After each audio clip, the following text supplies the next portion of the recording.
السلام علیکم پیارے دوستو، آج ہم آپ کو آیت الکرسی کی فضیلت کے بارے میں بتائیں گے اور یہ بھی بتائیں گے کہ اگر صبح سویرے 5 بار آیت الکرسی پڑھنے کا معمول بنا لیا جائے تو اس سے ہمیں کیا فائدہ ہوگا۔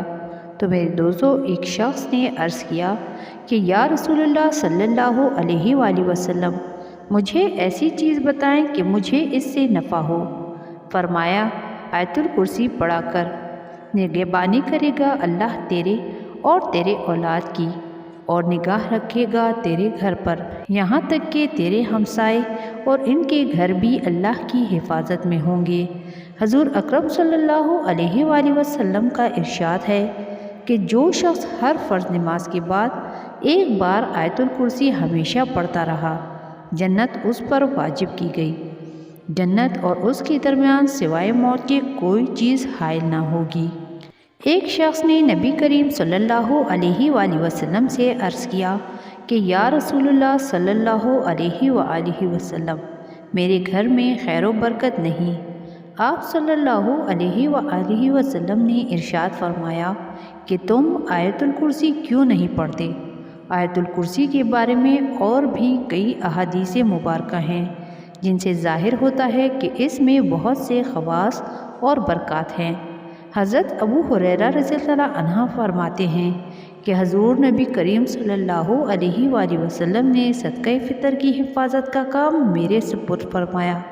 ایک رات ایک مانگنے والا آیا اور غلہ بھرنے لگا۔ میں نے اس کو پکڑ لیا اور اس سے کہا کہ میں تجھے حضور نبی کریم صلی اللہ علیہ وآلہ وسلم کی خدمت اقدس میں پیش کروں گا۔ تو وہ کہنے لگا کہ میں محتاج اور عیالدار ہوں، سخت ضرورت مند ہوں، چنانچہ میں نے اسے چھوڑ دیا۔ جب صبح ہوئی تو حضور نبی کریم صلی اللہ علیہ وآلہ وسلم نے فرمایا کہ ابو ہریرہ، تمہارے رات کے قیدی کا کیا ہوا؟ میں نے عرض کیا کہ یا رسول اللہ صلی اللہ علیہ وآلہ وسلم، اس نے شدید حاجت اور عیالداری کا واسطہ دیا تھا، اس لیے مجھے اس پر رحم آ گیا اور میں نے اسے چھوڑ دیا۔ حضور کریم صلی اللہ علیہ وآلہ وسلم نے فرمایا کہ اس نے جھوٹ بولا ہے، وہ پھر آئے گا۔ اس پر مجھے یقین ہو گیا کہ وہ ضرور آئے گا، اس لیے کہ یہ بات حضور سرور کائنات صلی اللہ علیہ وآلہ وسلم نے ارشاد فرمائی ہے۔ چنانچہ میں رات کے وقت اس کا انتظار کرنے لگا کہ اسی اثناء میں وہ آ گیا اور غلہ بھرنے لگا۔ میں نے اس کو پکڑ لیا اور کہا کہ تجھ کو حضور صلی اللہ علیہ وآلہ وسلم کی خدمت اقدس میں پیش کروں گا۔ وہ کہنے لگا کہ مجھے چھوڑ دو، میں محتاج اور عیالدار ہوں، اب نہیں آؤں گا۔ مجھے اس پر رحم آ گیا اور میں نے اسے چھوڑ دیا۔ جب صبح ہوئی تو حضور صلی اللہ علیہ وآلہ وسلم نے ارشاد فرمایا، ابو ہریرہ، تمہارا قیدی کا کیا ہوا؟ میں نے عرض کی کہ یا رسول اللہ صلی اللہ علیہ وآلہ وسلم، اس کی گرہوزاری پر آج پھر مجھے رحم آ گیا اور میں نے اس کو چھوڑ دیا۔ حضور صلی اللہ علیہ وآلہ وسلم نے فرمایا کہ اس نے تم سے جھوٹ بولا ہے، وہ پھر آئے گا۔ چنانچہ میں اس کے انتظار میں تھا کہ وہ پھر آ گیا اور غلہ بھرنا شروع کر دیا۔ بس میں نے اسے پکڑ لیا اور کہا کہ آج تو میں تمہیں نہیں چھوڑوں گا اور حضور صلی اللہ علیہ وآلہ وسلم کے پاس تمہیں ضرور لے کر جاؤں گا۔ وہ بولا، تم مجھے چھوڑ دو، میں تمہیں ایسے چند کلمات سکھاتا ہوں جن کے پڑھنے سے اللہ تعالیٰ تجھے نفع دے گا۔ وہ یہ ہے کہ جب تم سونے لگو تو آیت الکرسی پڑھ کر سویا کرو، اس سے اللہ تعالیٰ تمہاری حفاظت فرمائے گا۔ صبح تک یہ آیات تمہاری اللہ تعالیٰ کی طرف سے نگہبان ہوگی اور شیطان تمہارے نزدیک نہیں آ سکے گا۔ چنانچہ میں نے اسے چھوڑ دیا۔ جب صبح ہوئی تو حضور نبی کریم صلی اللہ علیہ وآلہ وسلم کی خدمت میں حاضر ہوا تو حضور صلی اللہ علیہ وآلہ وسلم نے فرمایا کہ ابو ہریرہ، تمہارے قیدی کا کیا ہوا؟ میں نے عرض کیا کہ یا رسول اللہ صلی اللہ علیہ وآلہ وسلم، اس نے مجھے چند کلمات سکھائے جن سے اللہ تعالیٰ نفع دے گا۔ حضور سرور کائنات صلی اللہ علیہ وآلہ وسلم نے فرمایا کہ ابو ہریرہ، اس نے آیت الکرسی پڑھ کر سونے والی بات سچ کہی، حالانکہ وہ خود بڑا جھوٹا ہے۔ کیا تم جانتے ہو کہ وہ 3 رات تک متواتر آنے والا چور کون ہے؟ میں نے عرض کی کہ یا رسول اللہ صلی اللہ علیہ وآلہ وسلم، میں نہیں جانتا۔ حضور نبی کریم صلی اللہ علیہ وآلہ وسلم نے فرمایا کہ وہ شیطان تھا۔ بحوالہ بخاری مشکوٰۃ شریف۔ حضرت علی رضی اللہ عنہ کا ارشاد ہے کہ حضور نبی صلی اللہ علیہ وآلہ وسلم نے ارشاد فرمایا کہ جس گھر میں آیت الکرسی پڑھی جاتی ہے شیطان وہاں سے بھاگ جاتا ہے اور 3 دن تک اس گھر میں داخل نہیں ہوتا اور 40 دن تک اس مکان پر سحر کا اثر نہیں ہو سکتا۔ حضور نبی کریم صلی اللہ علیہ وآلہ وسلم نے فرمایا کہ جو کوئی رات کو سوتے وقت آیت الکرسی پڑھتا ہے تو اللہ تعالیٰ اس کی حفاظت کے لیے 2 فرشتے مقرر فرما دیتا ہے جو صبح تک اس کی حفاظت کرتے ہیں۔ بزرگان دین نے بھی آیت الکرسی کو اپنے خواص و برکات اور اثرات کے اعتبار سے نہایت افضل اور اشرف قرار دیا ہے۔ امام جزری رحمۃ اللہ علیہ فرماتے ہیں کہ میرے نزدیک اللہ لا الہ الا هو الحی القیوم اسم اعظم ہے۔ حضرت خواجہ معین الدین چشتی اجمیری رحمۃ اللہ علیہ فرماتے ہیں کہ فتاوی زہریہ میں تحریر ہے کہ حضور صلی اللہ علیہ وآلہ وسلم نے فرمایا ہے کہ جو شخص آیت الکرسی پڑھ کر گھر سے نکلے تو اللہ تعالیٰ 70,000 ملائکہ کو حکم دیتا ہے کہ اس کے واپس آنے تک اس کے لیے مغفرت کی دعا کرتے رہو، اور جو شخص آیت الکرسی پڑھ کر گھر میں داخل ہوگا اس کے گھر سے اللہ تعالیٰ مفلسی کو دور فرما دیں گے۔ آپ رحمۃ اللہ علیہ نے مزید فرمایا کہ میں نے جامع الحکایات میں لکھا ہوا دیکھا ہے کہ بغداد میں ایک درویش تھا۔ ایک رات کا ذکر ہے کہ 10 چور اس کے گھر میں داخل ہوئے۔ وہ درویش آیت الکرسی پڑھ کر کہیں گیا ہوا تھا۔ وہ چور سب کے سب اندھے ہو گئے۔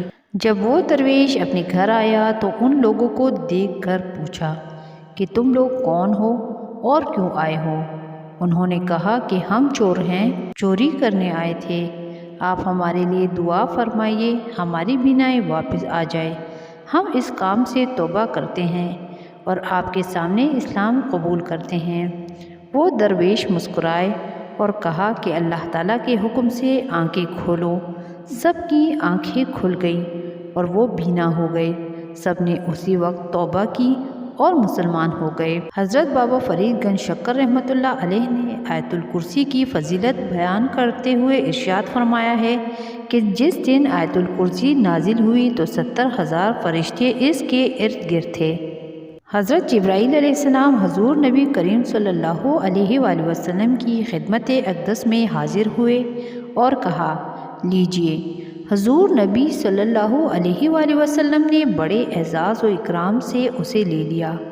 حضرت جبرائیل علیہ السلام نے کہا کہ یا رسول اللہ صلی اللہ علیہ وآلہ وسلم، اللہ تعالیٰ ارشاد فرماتا ہے کہ جو بندہ آیت الکرسی پڑھے گا ہر حرف کے بدلے 1000 برس کا ثواب اس کے نامہ اعمال میں لکھا جائے گا۔ 70,000 فرشتے جو کرسی کے گرد ہیں آیت الکرسی کا ثواب اس کے نام لکھتے ہیں اور وہ شخص اللہ تعالیٰ کے مقربین میں شامل ہو جاتا ہے۔ حضرت شیخ عبد الوہاب شبرانی رحمۃ اللہ علیہ فرماتے ہیں کہ جو شخص دن رات 1000 مرتبہ آیت الکرسی 40 یوم تک پڑھے گا، پروردگار کی قسم اس آیت کا روحانی اثر اس کو دکھائی دے گا، ملائکہ اس کی زیارت کو آئیں گے اور اس کے تمام مقاصد اور دلی مرادیں پوری ہوں گی۔